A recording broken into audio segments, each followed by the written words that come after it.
Ministère d'intercession des femmes de valeur, à l'espace La Parole d'Angré, la 39e édition des retrouvailles a tenu toutes ses promesses mensuelles.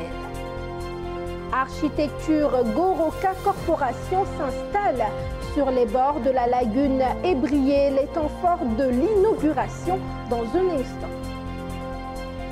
Et puis un diamant rose de 170 carats découvert dans les mines de Loulo en Angola qui intègre ainsi le top 10 au monde en matière de pierres précieuses. Voilà pour le sommaire. Mesdames et messieurs, fidèles téléspectateurs de Béni TV, bienvenue dans cette nouvelle édition de l'actualité. Débutons maintenant. Comme à tous ces rendez-vous mensuels, le ministère d'intercession des femmes de valeur, en abrégé MIFEV, avec à sa tête l'évangéliste Ruth Kofi, a une fois de plus tenu en haleine fidèles et autres sympathisants dans notre reporter Priscille Séan qui se sont déplacés à Angré. Espace La Parole d'Angré, commune de Cocody. Cette étanche connexion avec le Saint-Esprit se déroule à la 39e édition du ministère d'intercession des femmes de valeur MIFEV. Venue spécialement du Sénégal pour ce programme, la servante de Dieu, pasteur Gaël Kouété, a été mandatée par le Saint-Esprit pour édifier l'Assemblée. Le célibat est un état, c'est l'état d'une femme qui en a se marier et qui n'est pas encore mariée. Lorsque le dictionnaire définit le célibat, le dictionnaire ne mentionne pas que dans le célibat il y a la malédiction. Donc ce soir, je veux dire à une femme que peut-être tu es dans un état où tu es dans une étape. Et dans cet état où tu te trouves, qu'est-ce que Dieu veut que tu fasses? Qu'est-ce que Dieu veut que tu retiennes pour ta vie? Ma soeur, je te dis, si tu comprends que ton célibat n'est pas une arrêt, parce que c'est une virgule, ce n'est pas le point. C'est le moment où tu peux servir Dieu de mieux en mieux. C'est le moment où tu peux apprendre à connaître Dieu. C'est le moment où tu peux te construire dans le Seigneur. C'est le moment où tu peux apprendre à aimer ton Dieu au-delà de ce que tu as, de ce que tu n'as pas. Si tu n'as pas appris à aimer Dieu dans le célibat, comment tu vas l'aimer dans le mariage? Quand tu auras un homme avec un caractère compliqué, tu vas perdre la foi. L'évangéliste Ruth Kofi, leader du MIFEV, a comme à tous les rendez-vous mensuels, une fois de plus, été un puissant outil d'intercession pour briser les jougs démoniaques dans la vie de bien de femmes présentes à la cérémonie.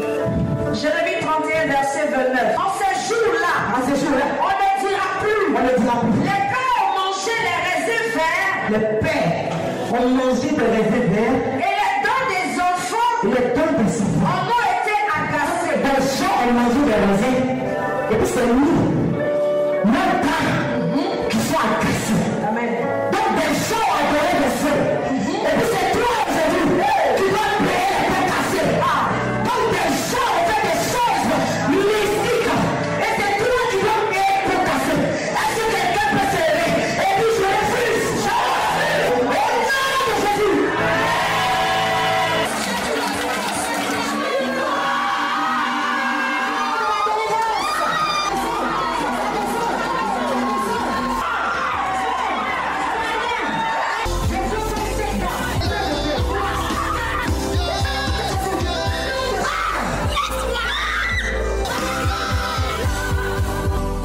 Vraiment, je suis dans la joie. C'était puissant en enseignement comme en démonstration de la puissance de Dieu. J'ai été bénie, j'ai été restaurée. Je suis à Toulepleu, je viens de Toulepleu. Vraiment, ça a été bien. Le MIFEV existe depuis plus de 4 ans et a pour objectif la restauration des couples et des foyers chrétiens. Cap sur la mission pour Christ à Ondotré dans la commune d'Abobo pour le culte spécial qui s'y est déroulé dans le prolongement de la récente période de jeûne et prière dirigée par Papa Koviessou. Retrouvons Eugène Kouadio pour les détails. C'était un culte qui a fait le résumé des enseignements des 21 jours de jeûne et prière, une initiative de Papa Koviessou pour la mission pour Christ qui était à sa 2e édition. Un résumé qui a aussi concerné le volet délivrance à partir duquel l'Église et ses invités jugent très positif le bilan de ce programme. Les objectifs ont été plus qu'atteints et ça a été au-delà de notre attente. les 21 jours vraiment ont été un moment de bénédiction. Ça n'a pas été facile parce que se priver de nourriture pendant 21 jours, mais au sorti, nous pouvons rendre gloire à Dieu parce que cela a été très bénéfique. L'action de grâce a été un succès. Tu peux être dans une famille maudite, mais de ça, si tu as su marcher selon la volonté de Dieu, de là peut faire sortir une bénédiction grandiose. Ces impressions ont été une source de joie pour le fondateur de la Mission pour Christ qui a aussi témoigné sa gratitude à Dieu. Déjà, le peuple de Dieu étant content, le peuple de Dieu qui est dans la joie, ça veut dire que moi-même, ma joie déborde. Donc, je bénis le nom du Seigneur. Papa Koviesu s'est aussi prononcé pendant le culte de ce dimanche 24 juillet sur ses priorités recommandées par le Saint-Esprit dans la marche de son ministère. La formation des serviteurs de Dieu et encore l'enseignement, aider le peuple de Dieu à pouvoir grandir dans la parole, orienter le peuple de Dieu sur la voie de l'Éternel. C'est très important. Et ceux qui souffrent encore, aider ces personnes à obtenir la guérison et leur délivrance. De la louange conduite par le groupe musical et le chanteur comédien Biblo en passant par le message jusqu'au témoignage, tout a été des actions de grâce rendues à Dieu pour les objectifs atteints du programme des 21 jours de jeûne et prière. C'était donc un culte d'action de grâce qui a mis un terme à l'ensemble des séquences de l'édition 2022 de ce programme avec une assurance totale de libération des liens ancestraux.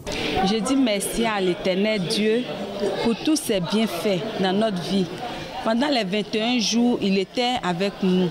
Il nous a soutenus, nous avons fini. Nous sommes séparés aujourd'hui avec la joie. Je lui dis merci pour tous ses bienfaits dans notre vie. Papa Koviesu a aussi consacré une partie de ce culte à une délivrance, une question de régler les derniers détails au plan spirituel dans la vie de certaines personnes signalées comme des cas spéciaux. Ce moment de prière a été suivi de recommandations afin de consolider pour toujours leur libération de la malédiction ancestrale. Commémoration à Vridi dans la commune de Port-Boué, les fidèles de la paroisse Mère Saint-Raphaël de l'église du christianisme céleste entament les festivités marquant la 46e date d'anniversaire de l'église ouverte officiellement en Côte d'Ivoire il y a près de 5 décennies. Jean-Jacques Niamke. Si tu dis la vérité, eh bien, la fidélité paye. Si tu mens, eh bien, l'entraînement se paye cash. Août 1972, août 2022. Voilà 46 ans qu'a été fondée à Vridi, dans la commune de Port-Boué, la paroisse mère Saint-Raphaël de l'église du christianisme céleste. Un événement qui sera marqué ce week-end par l'organisation de plusieurs festivités. Cette commémoration sera au dire de son premier responsable, le révérend Edemou Blin Jacob, pasteur national et chargé du diocèse de Côte d'Ivoire, d'amorcer le commencement du départ nouveau de cette confession africaine chrétienne révélée. Celui qui n'est pas avec nous contre nous, nous voulons une église unie. On a eu le temps de voir tout. On a eu le temps d'expérimenter tout. Donc j'appelle les chrétiens célestes de ne plus se faire suyer par le mensonge. Il ne peut se faire suyer par les faux témoignages. Il ne peut se faire suyer par ce qu'on appelle le diable, qui est le père du mensonge. Mais nous appuyer sur la vérité, qui est notre Jésus-Christ, qui est notre Dieu. Si de nombreux défis ont été relevés, notamment la reconnaissance du pasteur Ediemou comme seul chef nommé et établi en Côte d'Ivoire, la formation, l'identification des paroisses et l'harmonisation du culte avec en prime la prise de sanctions en l'encontre de tous ceux qui rament à compte courant et l'acquisition d'une radio émettant depuis Yamoussoukro, beaucoup reste encore à faire, d'où cet appel de l'homme de Dieu. Il y a un seul diocèse établi par Oshofa. Si tu aimes Oshofa, viens qu'on travaille. C'est Oshofa qui m'a mis ici. Et je vous aime à cause de Oshofa. C'est pour cela que je demande encore une fois à nous tous de se conformer à la Constitution, à ce que Papa Oshofa a fait écrire, à la vision. Et si tu veux mieux me comprendre, nous sommes obligés de nous accepter tels que nous sommes, car c'est Jésus qui veut. Fait majeur dans l'histoire de cette confession, la branche locale de l'église du christianisme céleste a été implantée à Abidjan par le fondateur lui-même, le prophète Samuel Biléou Joseph Oshofa. Nous le disions tantôt, une nouvelle entreprise spécialisée dans le domaine de l'architecture officiellement consacrée au Seigneur Jésus-Christ ouvre ses portes à Abidjan. Il s'agit de Goroka Corporation. Les détails de l'inauguration avec Jean Alui. Quand trois frères, fidèles aux compétences pour créer une entreprise spécialisée dans les domaines de l'architecture, la construction et le BTP, cela donne Goroka Corporation. Cette société veut bâtir sur l'unique fondation inébranlable, le Seigneur Jésus-Christ, d'où la présence du premier responsable du consistoire des évangéliques et protestants de Côte d'Ivoire, Dr Yaédian Robert, à cette cérémonie de lancement officiel de ses activités. Dieu est dedans, Dieu est partenaire principal. Il n'y a pas de raison que vraiment cette entreprise échoue. Ils n'échoueront jamais. Le succès sera leur partage, la victoire sera leur partage. Le Saint-Esprit prend ainsi contrôle définitif de Goroka Corporation, avec bien sûr l'approbation de ses dirigeants. C'est facile d'être riche, mais c'est plus intéressant de le faire par le travail et en associant également Dieu. C'est pourquoi nous avons bien voulu faire de cette entreprise une entreprise surnaturelle. Cette structure œuvre également dans les domaines de la gestion de biens, la communication et la motion design, avec un studio spécialisé pour la promotion des chantres. Elle bénéficie de l'appui de plusieurs partenaires nationaux et internationaux reconnus pour la qualité de leur service. Il nous a paru opportun de développer en Côte d'Ivoire le BIM, qui est une des spécialités d'Eurostudio, avec également l'importation et l'apprentissage, la formation des architectes, des bureaux d'études. Il aurait pu rester en France avec sa famille et ses enfants, mais il a voulu donner, changer, je dirais, les dons de la construction ici en Côte d'Ivoire. Nous puissions se mettre autour de lui et l'accompagner dans la bonne marche de cette entreprise. Goroka Corporation se présente aussi comme une entreprise école pour la formation de haut niveau en matière de technologie architecturale. Goroka Corporation ouvre ses locaux pour pouvoir aussi former des personnes qui sont intéressées à pouvoir exercer, que ce soit dessinateurs ou ingénieurs ou que ce soit des personnes qui aiment le BIM, qui aimeraient en fait en apprendre. Cela dure à peine un an que cette entreprise existe. Pourtant, elle a tout de même mené plusieurs opérations d'aménagement foncier et de construction dans diverses villes ivoiriennes, dont Assini, Dabo et Yamoussoukro. Elle est en outre présente dans la sous-région, à savoir le Libéria, la Guinée-Bissau et le Cap-Vert. Goroka Corporation compte une trentaine de salariés. Avec Colette Nguesson, voici les échos de la cérémonie d'investiture du président Jonas Aseke qui rempile à la tête de l'association de la jeunesse évangélique de Bonoa. Nous sommes dans la région du Sud Komoué, précisément dans la localité de Bonoa. Là a lieu la cérémonie d'investiture du président de l'association des jeunes évangéliques de Bonoa.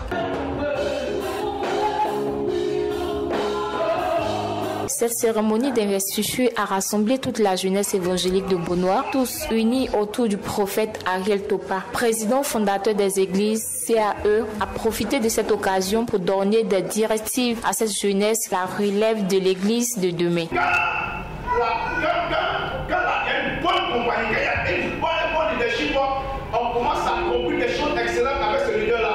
Et ce leader, maintenant, des personnes veulent ce qui est bon et merveilleux. Quand vous avez un bon leader, il ne vous conduira pas dans les choses qui vous détruisent, mais qui vous construisent, qui vous amènent à évoluer. Ce jour marque l'investiture du président de l'association des jeunes évangéliques de Bonoa. À cet effet, la présence de M. Aseke Josier, accompagné de son bureau, ont reçu l'imposition des paies.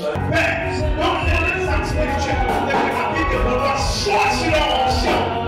Nom puissant de Jésus-Christ. Cette cérémonie d'investiture a enregistré la participation d'éminents serviteurs de Dieu, ce qui a donné une coloration particulière. Sentiment de joie, sentiment de joie, vraiment, je suis vraiment heureux pour cette belle soirée, pour ce que Dieu a fait pour cette cérémonie, vraiment content pour ça.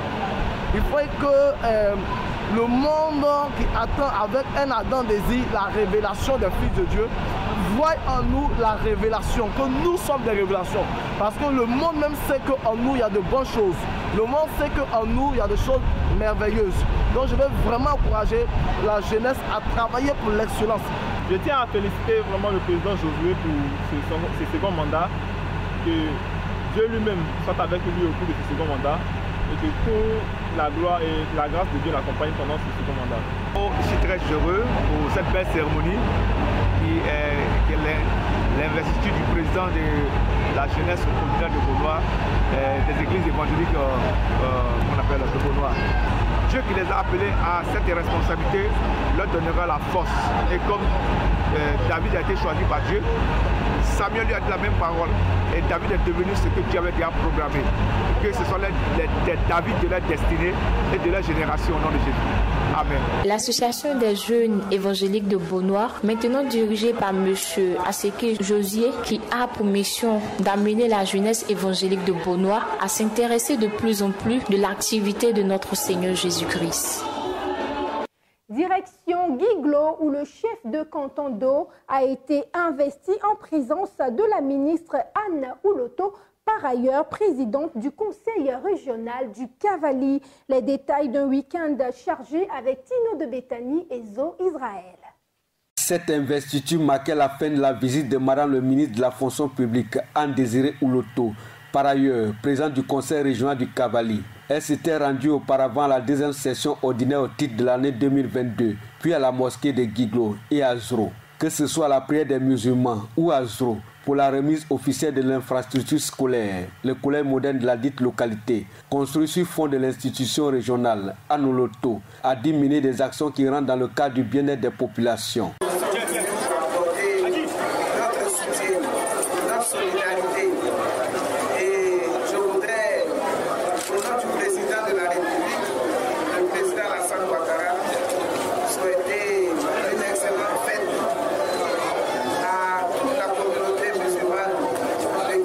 À cette investiture du chef canton d'Eau, où elle était la marraine, l'élu du Cavalier a dit aller au-delà des clivages politiques pour soutenir un père qui aura tout donné à la région. Surtout que sa nouvelle tâche lui donnera le droit de réunir les fils et filles de Guiglo.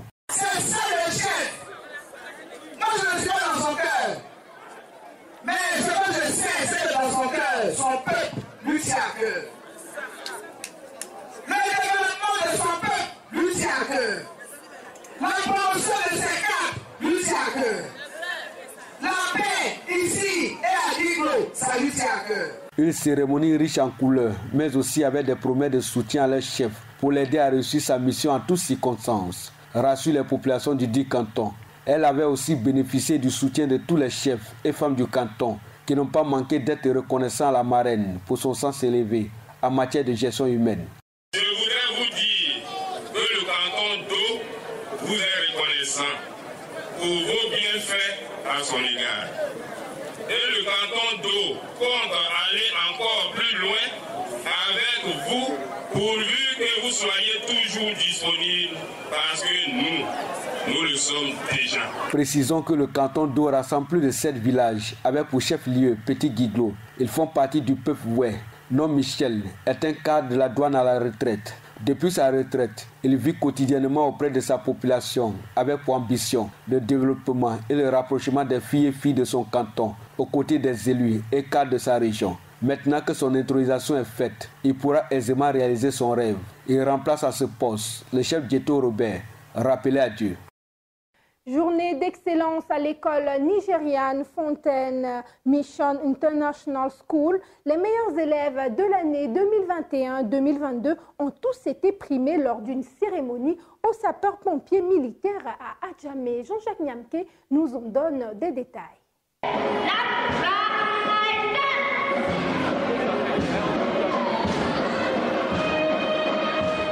L'ambiance était au rendez-vous samedi dernier à la faveur de la cérémonie de graduation des élèves de l'école privée nigérienne Fontaine Mission International School que dirige le vénérable Uchenna Josiah Okoye. Après une longue année émaillée de difficultés, ces jeunes apprenants ont été célébrés en présence de parents, amis et encadreurs. Ils ont tous fait preuve de résilience pour réussir avec brio à leurs différents examens, sanctionnés par des remises de diplômes et de certificats d'admission. Cadre choisi cette année, le terrain de basket du groupement des sapeurs-pompiers militaires d'Adjamé. Peu avant le début de cette cérémonie, le fondateur de la dite école, Uchenna Josiah Okoye, a situé le sens de cette rencontre avant de prodiguer de sages conseils aux élus du jour. Nous vous célébrons ainsi que vos parents en ce jour parce que vous avez marché et travaillé ensemble. Vous êtes donc prêts et remplis de volonté. Vous êtes des élites sur qui le monde peut aujourd'hui compter. Que vous continuez d'être impactés positivement, remplis de compassion et d'objectivité. Soyez des leaders qui travaillent avec ferveur afin d'être des ambassadeurs de notre école. Située dans la commune d'Abobo, cette école dispose d'un cadre d'études sain, d'un personnel administratif engagé à inculquer des valeurs éducatives et chrétiennes avec une attention particulière accordée à la réussite scolaire.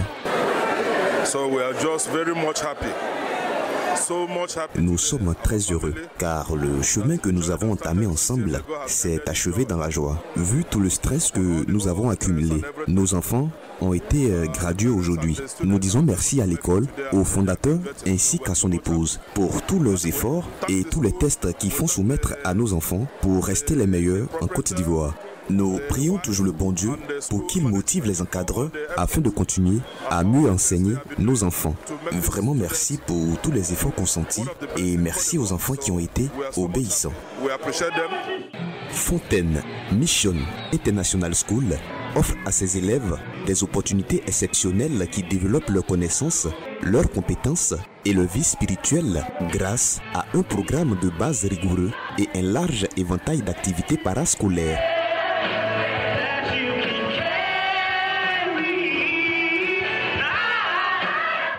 Hors de nos frontières au Bénin, la justice a ordonné ce mercredi la libération de 30 opposants. Une décision qui intervient alors que le président français Emmanuel Macron était encore en visite dans le pays.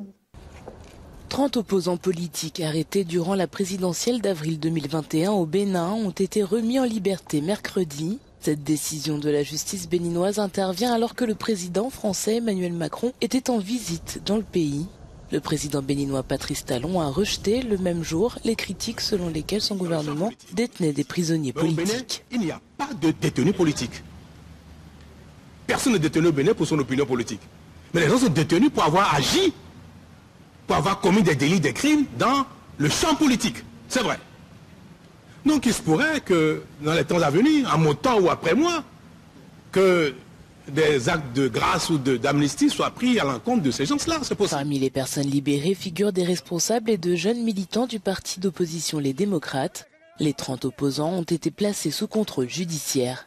La chef de l'opposition béninoise, Rekia Madougou, et le constitutionnaliste Joël Aïvo, arrêtés il y a 8 mois, ont eux été condamnés respectivement à 20 et 10 ans de prison.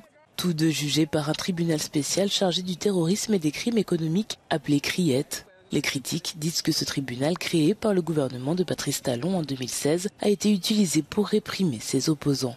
Moins d'une semaine avant l'élection d'avril, un juge de la CRIET a fui le Bénin en dénonçant des pressions politiques pour rendre des décisions. Les mines de l'Angola font du pays l'un des 10 premiers producteurs de diamants au monde. Un diamant rose de 170 carats a été découvert dans les mines de Loulo, dont les pierres sont issues du lit d'une rivière. Présenté par le propriétaire de la mine, le diamant est la plus grosse pierre précieuse de ce type retrouvée depuis 300 ans. Un diamant rose de 170 carats a été découvert en Angola. La pierre précieuse a été trouvée dans les mines de diamants de Loulo, dont les pierres sont issues du lit d'une rivière. Présenté par le propriétaire de la mine, Le diamant est la plus grosse pierre précieuse de ce type retrouvée depuis 300 ans. Nous avons découvert un grand diamant rose, un diamant qui, selon nous, n'a pas été vu depuis plusieurs siècles. Vous savez, nous exploitons une mine très particulière et spéciale qui est réputée dans notre secteur pour la découverte de grosses pierres. Mais lorsque vous récupérez une grosse pierre de couleur rose, il est évident que l'excitation est à son comble. 5e plus gros diamant découvert dans la mine, la pierre précieuse sera prochainement vendue lors d'une vente aux enchères internationale organisée par la Société angolaise de commercialisation des diamants. Je suis sûr que cela aura une très grande valeur. Mais lorsque vous trouvez ce type d'objet rare, il est très difficile d'évaluer ou de déterminer quel genre de prix pourrait bien être payé pour ce type de pierre. Les mines de l'Angola font du pays l'un des 10 premiers producteurs de diamants au monde. Auparavant, un autre diamant clair de 404 carats avait été découvert dans la mine de Loulo. Terminant en sport, le sacre des footballeuses sud-africaines a permis de mettre en lumière l'inégalité salariale dont elles font l'objet. Leurs homologues masculins, dont les résultats sont inférieurs, perçoivent les primes supérieures, une situation sur le point d'être rectifiée selon les autorités. Ils sont nombreux à être venus à l'aéroport de Johannesburg ce mardi matin pour accueillir, comme il se doit, les nouvelles championnes d'Afrique. Tous sont aux couleurs du pays. Je suis tellement fière d'elles. Je n'aurais pas pu rêver mieux pour elles. Je suis venue pour célébrer nos filles. Elles ont bien joué. Elles portent le drapeau de l'Afrique du Sud toujours plus haut. Après quelques heures d'attente, enfin le moment que tous attendaient, l'équipe au grand complet avec la coupe. Avec ce nouvel intérêt pour les Banyana Banyana, les Sud-Africains ont aussi pris conscience de l'inégalité des revenus entre les équipes nationales féminines et masculines. Car les filles ont touché moins pour leur victoire que ce que les garçons avaient reçu pour être arrivés seulement en quart de finale en 2019. J'espère qu'ils vont régler cette inégalité entre les genres et donner aux filles ce qu'elles méritent. Face à la polémique, le ministre des Sports a offert un chèque de 340 000 € à l'équipe et le président de la Fédération d'Afrique du Sud de football a fait une promesse. Nous sommes prêts à relever ce défi et nous vous ferons venir à nouveau quand, avec le ministre, nous signerons un accord et pourrons vous annoncer que les Bafana Bafana et les Banyana Banyana seront payés de façon égale. La victoire des Banyana Banyana est un vecteur de changement pour le foot féminin. Dans ce club semi-professionnel de Soweto qui existe depuis 11 ans avec les moyens du bord, on espère qu'elle va permettre d'attirer des sponsors. Les joueuses, en tout cas, ne cachent pas leur joie. Beaucoup de gens ont regardé et maintenant, il va y avoir plus d'opportunités pour les jeunes joueuses comme nous. Plus de filles vont jouer au football parce que les Banyana Banyana ont montré ce que nous, les filles, on veut. Et je pense que nos parents, maintenant, vont nous autoriser à jouer plus au football. Ils n'étaient pas trop pour cette affaire de filles qui jouent au football. Les Banyana Banyana n'ont pas seulement rapporté une coupe, elles ont montré à des milliers de jeunes Sud-Africaines qu'il était maintenant possible de devenir des championnes. C'est donc sur cette page de sport que ce journal referme ses portes. Il a été préparé par l'ensemble de la rédaction et réalisé par Madame Amesson et Antoine Amand. Merci de votre fidélité. Que Dieu vous bénisse. Au revoir.